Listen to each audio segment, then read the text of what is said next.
பவுலுடைய பிரசங்கத்த நம்ம பார்க்க போறோம். ஜப்பாலயத்துல பிரவேசிக்கிறாங்க. பவுல் சொல்றாரு, "இஸ்ரவேலரே, தேவனுக்கு பயந்து நடக்கிற சகல ஜனங்களே கேளுங்கள்." இந்த பிரசங்கத்துல ஒரு 3 காரியத்த பார்க்க போறோம். முதலாவது 17வது அதிகாரத்துல இருந்து பவுல் பழைய ஏற்பாட்டு வரலாற சொல்லப் போறாரு. 17ல இருந்து 22 வரைக்கும். அப்புறமா இயேசு கிறிஸ்துவை பற்றி அவருடைய மரணம், அவருடைய உயிர்த்தெழுதல், அநேக பேருக்கு தரிசனமாகுதல், அவர்கள் சாட்சியாக இருக்கிறத குறித்து பார்க்க முடியும். 31 வசனம் வரைக்கும். அப்புறம் 32வது வசனத்துல இருந்து 39வது வசனம் வரைக்கும் பழைய ஏற்பாட்டுல இருந்து நிறைய வசனங்கள் எல்லாம் கோடிட்டு காண்பிப்பார். அவருடைய மரணத்தை பற்றி, அவருடைய உயிர்த்தெழுதலை பற்றி எல்லாம் நம்ம பார்க்க போகிறோம். சரி, பவுல் எதை பிரசங்கிக்கிறார் என்பதை பார்க்கலாம். எதை சுவிசேஷமாக அறிவிக்கிறாங்க? சுவிசேஷம் அப்படின்னு நம்ம கேள்வி. நல்ல செய்தி என்ன? நல்ல செய்தி என்பதை நம்ம பார்க்க போறோம். இஸ்ரவேலராகிய இந்த ஜனத்தினுடைய தேவன் நம்முடைய பிதாக்களை தெரிந்து கொண்டு எகிப்து தேசத்தில் அவர்கள் பரதேசிகளை சஞ்சரித்த போது ஜனங்களை உயர்த்தி தமது புயபலத்தினாலே அதிலிருந்து அவர்களை புறப்பட பண்ணி 40 வருஷ காலமாய் வனாந்தரத்தில் அவர்களை ஆதரித்து கானான் தேசத்தில் 7 ஜாதிகளை அழித்து அவருடைய தேசத்தை இவர்களுக்கு சுதந்திரமாக பங்கிட்டு கொடுத்து பின்பு ஏறக்குறைய 450 வருஷ காலமாய் சாமுவேல் தீர்க்கதரிசி வரைக்கும் அவர்களுக்கு நியாயாதிபதிகளை ஏற்படுத்தி வந்தார். அது முதல் தங்களுக்கு ஒரு ராஜா வேண்டும் என்று கேட்டுக்கொண்டார்கள்.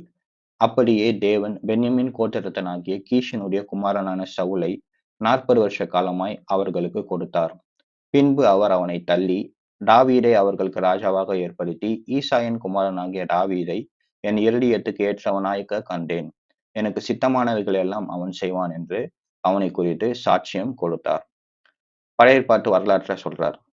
எப்படி தேவன் இஸ்ரவேலை தெரிந்து கொண்டார், எப்படி எகிப்திலிருந்து புறப்பட பண்ணினார், கானான் தேசத்தை சுதந்திரமாக பங்கிட்டு கொடுத்தார், 450 வருஷம் அவர்களுக்கு நியாயாதிபதிகள் ஏற்படுத்தி வந்தார், சவுலை முதலாவது ராஜாவாக கொடுத்து பின்பு அவனை தள்ளி ராஜாவை இஸ்ரவேலுக்கு ராஜாவாக ஏற்படுத்தினார் என்பதை நம்ம பார்க்க முடியும்.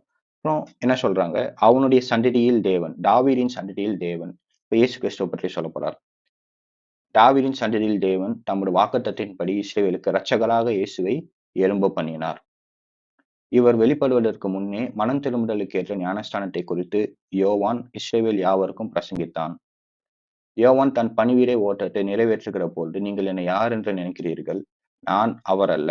இதோ எனக்கு பின் ஒருவர் வருகிறார், அவருடைய பாதரட்சை அவிழ்க்கிறதற்கும் நான் பாத்திரன் அல்ல என்றான். சகோதரரே, ஆபிரகாமின் சந்ததியில் பிறந்தவர்களே, தேவனுக்கு பயந்து நடக்கிறவர்களே, இந்த ரட்சிப்பின் வசனம் உங்களுக்கு அனுப்பப்பட்டிருக்கு. ரட்சிப்பின் வசனம் என்ன? நான் சொல்லும் இந்த வார்த்தையை கேளுங்கள். என்ன ரட்சிப்பின் வசனம்? இதற்கு என்ன சொல்லப்பட்டிருக்கிறது அப்படின்னா, இயேசு கிறிஸ்து தாவீதின் சந்ததியில் பிறந்தார், இரட்சகராக இயேசுவை எழும்ப பண்ணினார். அப்புறம் என்ன சொல்றாரு? யோவானை பற்றி சொல்றாரு. யோவான் இயேசு கிறிஸ்துவ சொல்றாரு, அவருடைய பாதரட்சை அவிழ்க்கிறதற்கும் நான் பாத்திரன் அல்ல. இயேசுவை பற்றி ஒரு இன்ட்ரடக்ஷன் தராங்க. அவர் தாவீதின் சந்ததியில் பிறந்தவர், இரட்சகராக பிறந்தவர். 2வது யோவான் அப்படின்ற ஒரு பெரிய தீர்க்கதரிசி இவரை குறித்து சொல்லியிருக்கிறார் அப்படி சொல்றாங்க. இப்ப இயேசு கிறிஸ்துவ பற்றி பவுல் சொல்லப்படுறது. இது உங்களுக்கு ரட்சிப்பின் வசனமாக சொல்லப்படுகிறது, அனுப்பப்படுகிறது. எருசலேமில் குடியிருந்தவர்களும் அவர்கள் அதிகாரிகளும் அவரை அறியாமலும் ஓய்வு நாள் தோறும் வாசிக்கப்படுகிற தீர்க்கதரிசிகளின் வாக்கியங்களை அறியாமலும் அவரை ஆக்கினைக்குள்ளாக தீர்த்தடினால் அந்த வாக்கியங்களை நிறைவேற்றினார்கள். மரணத்துக்கு ஏதுவானதொன்றும் அவரிடத்தில் காணப்படாதிருந்தும் அவரை கொலை செய்யும்படிக்கு பிலாத்துவை வேண்டிக் கொண்டார்கள். அவரை குறித்து எழுதியிருக்கிறவைகள் யாவையும் அவர்கள் நிறைவேற்றின பின்பு அவரை மரத்திலிருந்து இறக்கி கல்லறையிலே வைத்தார்கள். தேவனோ அவரை மரித்தோரிலிருந்து எழுப்பினார். தம்முடனே கூட கலிலேயாவிலிருந்து எருசலேமுக்கு போனவர்களுக்கு அவர் அநேக நாள் தரிசனமானார். அவர்களே ஜனங்களுக்கு முன்பாக அவருக்கு சாட்சிகளாய் இருக்கிறார்கள். அப்ப இந்த இடத்துல பார்க்கிறோம், ரட்சிப்பின் வசனம் உங்களுக்கு அனுப்பப்பட்டிருக்கிறது. என்ன சொல்றாங்க? கொலை செய்யும்படி பிலாத்துவை வேண்டிக் கொண்டார்கள். யாரு? எருசலேமில் குடியிருந்தவர்களும் அவர்கள் அதிகாரிகளும். அப்புறம் என்னாச்சு? மரத்திலிருந்து இறக்கி கல்லறையில் வைத்தார்கள். தேவனோ அவரை மரித்தோரிலிருந்து எழுப்பினார். மரித்தார், அடக்கம் பண்ணப்பட்டார், உயிரோடு எழுப்பப்பட்டார். கலிலேயாவில் இருந்து எருசலேமுக்கு போனவர்களுக்கு அவர் அநேக நாள் தரிசனமானார். கலிலேயாவில் இருந்து எருசலேமுக்கு போனவர்களுக்கு அவர் அநேக நாள் தரிசனமானார். அவர்கள் தான் சாட்சிகளாக இருக்கிறார்கள் என்பதை பார்க்க முடியும். என்ன சொல்றாரு? ரட்சிப்பின் வசனம் உங்களுக்கு அனுப்பப்பட்டு இருக்கிறது. என்ன ரட்சிப்பின் வசனம்? யாரை குறித்து சொல்லப்பட்டு? இயேசு கிறிஸ்துவ பற்றி. எப்படி இயேசு கொலை செய்யப்பட்டார், அவர் கல்லறையில் அடக்கம் பண்ணப்பட்டார், உயிரோடு தேவனால் எழுப்பப்பட்டார், அநேக பேருக்கு அநேக நாள் தரிசனமானார், தரிசனமானவர்கள் சாட்சிகளாக இருக்கிறார்கள் என்று சொல்றார். இப்போ அடுத்த பகுதி வந்து பழைய ஏற்பாட்டுல இருந்து சில வசனங்கள் எல்லாம் பவுல் வந்து கோடிட்டு காண்பிக்க போறார். இதுல வாசிக்கலாம். நீர் என்னுடைய குமாரன் என்று நான் உன்னை ஜனிப்பித்தேன் என்று 2ஆம் சங்கீதத்தில் எழுதியிருக்கிறபடி இயேசுவை எழுப்பினரினால் தேவன் நம்முடைய பிதாக்களுக்கு அருளை செய்த வாக்குத்தத்தத்தை அவருடைய பிள்ளைகளாகிய நமக்கு நிறைவேற்றினார் என்று நாங்கள் உங்களுக்கு சுவிசேஷமாய் அறிவிக்கிறோம். என்ன சுவிசேஷம்? இயேசுவை எழுப்பினரினால். இதுதான் சுவிசேஷம். இயேசுவை எழுப்பினரினால் நமக்கு பிதாக்கு செஞ்ச வாக்குத்தத்தெல்லாம் பிள்ளைகளாகிய நமக்கு, அதாவது முற்பிதாக்கு யூதர்களுடைய முற்பிதாக்களுக்கு செஞ்ச வாக்குத்தத்தெல்லாம் பவுல் வாழ்ந்த காலத்துல இருக்க யூதர்களை பார்த்து சொல்றாரு. அவருடைய பிள்ளைகளாக நமக்கு நிறைவேற்றினார். இதைதான் சுவிசேஷமாக அறிவிக்கும். சுவிசேஷம் எதை பற்றினது? இயேசுவை எழுப்பினரினார். அப்ப அதுலதான் ஏதோ இருக்கு. இனி அவர் அழிவுக்குட்படாதபடிக்கு அவரை மரித்தோரிலிருந்து எழுப்பினார் என்பதை குறித்து தாவீதுக்கு அருளின நிச்சயமான கிருபைகளை உங்களுக்கு கட்டளிடுவேன் என்று திருவுளம் பற்றினார். அன்றியும் உம்முடைய பரிசுத்தரை அழிவை காணவற்றீர் என்று வேறொரு சங்கீதத்தில் சொல்லியிருக்கிறது. தாவீது தன் காலத்திலே தேவனுடைய சித்தத்தின்படி அவர் ஊழியம் செய்த பின்பு நித்திரை அடைந்து தன் பிதாக்களிடத்தில் சேர்க்கப்பட்டு அழிவை கண்டான். தேவனால் எழுப்பப்பட்டவரோ அழிவை காணவில்லை. ஆதலால் சகோதரரே, இவர் மூலமாய் உங்களுக்கு பாவ மன்னிப்பு உண்டாகும் என்று அறிவிக்கப்படுகிறது என்றும், மோசே நியாயப்பிரமாணத்தினாலே நீங்கள் எவைகளிலிருந்து விடுதலையாகி நீதிமானாக்கப்படக்கூடாது இருந்ததோ விசுவாசிக்கிறவன் எவனும் அவைகளிலிருந்து இவராலே விடுதலையாக்கி நீதிமானாக்கப்படுகிறான் என்று உங்களுக்கு தெரிந்திருக்க கடவுள். இந்த இந்த வசனம் இப்போ ஒரு 32 இருந்து 39 வரைக்கும் வாசிச்சோம். இதோட அடிப்படை கருத்து வந்து இயேசு கிறிஸ்துவானவர் தாவீதின் குமாரன், தேவனுடைய குமாரன். அதை பற்றி. இரண்டாவது என்ன சொல்ல வருது அப்படின்னா, அவரை மரித்தோரிலிருந்து எழுப்பும் செயல் அவருக்கு புதிய உயிர் தருகிறது.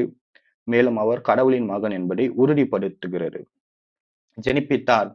ஜெனிப்பிப்பட வந்து உயிர்த்தெழுதலோடு பவுல் வந்து சம்பந்தப்பட்டார். அதெல்லாம் என்ன அதோடைய கருத்துலாம் என்னன்னா, மருத்துவரிலிருந்து உயிர் தரும் செயல் அவருக்கு ஒரு புதிய உயிர் தருகிறது, ஜனிப்பிப்பது. மேலும் அவர் கடவுளின் மகன் என்பதை உறுதிப்படுத்துகிறது. கிறிஸ்துவை எழுப்பினதினால் அதெல்லாம் என்ன சொல் அவர்தான் தேவனுடைய குமாரன் என்பதை உறுதிப்படுத்துகிறது. வேலிடேட் பண்ணுகிறது. இதைத்தான் வந்து அப்போஸ்தலர் 13வது அதிகாரத்தை குறித்து பார்க்கிறோம். அப்போ 13வது அதிகாரத்துல ஒரு முக்கியமான கருத்து என்ன அடிக்கடி வருது? கிறிஸ்து மரித்தார், அடக்கம் பண்ணப்பட்டார், தேவன் அவரை உயிரோடு எழுப்பினார், அநேக பேருக்கு அநேக நாள் தரிசனமானார், அவர்கள் சாட்சிகளாக இருக்கிறார்கள். இதைதான் நம்ம பார்க்க முடியும். இஸ்ரவேலே தேவனுக்கு பயந்து நடக்கிற சகல ஜனங்களே, தாவீதின் சந்ததியில் இஸ்ரவேலுக்கு இரட்சகராக இயேசுவை எழும்ப பண்ணினார்.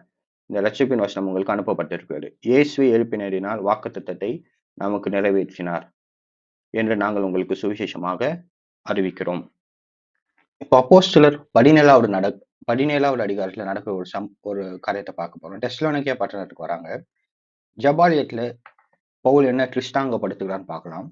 அவர்களோட சம்பாஷித்து கிறிஸ்து பாடுபடவும் மரித்தோரிலிருந்து எழுந்திருக்கவும் வேண்டியது என்றும், நான் உங்களுக்கு அறிவிக்கிற இந்த இயேசுவே கிறிஸ்து என்று காண்பித்து கிறிஸ்தாங்கப்படுத்தினான். என்ன சொல்றாரு? ஜபாலியத்துல இருக்கிறவர்களுக்கு, தெசலோனிக்கேல இருக்கிறவர்களுக்கு பவுல் அவங்க கூட கொஞ்சம் பேர் வராங்க. அவங்க எல்லாம் என்ன பண்றாங்க?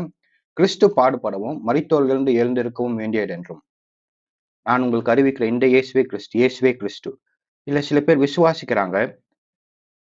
பக்தி உள்ள கிரேக்கரில் திரளான ஜனங்களும் கனம் பொருந்திய ஸ்ரீகளில் அநேகரும், அவர்களில் சிலரும்னா யூதர்களில் சிலர். அவங்களாம் என்ன பண்றாங்க?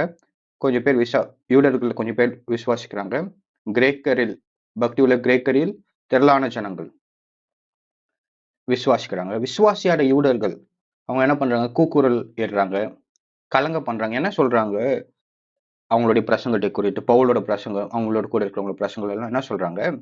இவர்கள் எல்லாரும் இயேசு என்னும் வேறொருவனை ராஜா என்று சொல்லி, பவுல் பண்ண பிரசங்கம் இல்ல என்னத்தை திருஷ்டாங்கப்படுத்தினார், அவங்க கூட இருந்தவங்க என்ன சொல்றாங்க? இயேசு என்னும் வேறொருவனை ராஜா என்று சொல்லி என்ன சொல்றாங்க? என்ன அக்யூஸ் பண்றாங்க? இயேசு என்னும் வேறொருவனை ராஜா என்று சொல்லி ராயனுடைய கட்டளைக்கு விரோதமாக செய்கிறவர்கள் என்று கூக்குரல் ஏத்து. அப்போ இதுதான் சொல்றாங்க, இயேசு ராஜா, இயேசுதான் கிறிஸ்து அப்படின்னு சொல்றாங்க.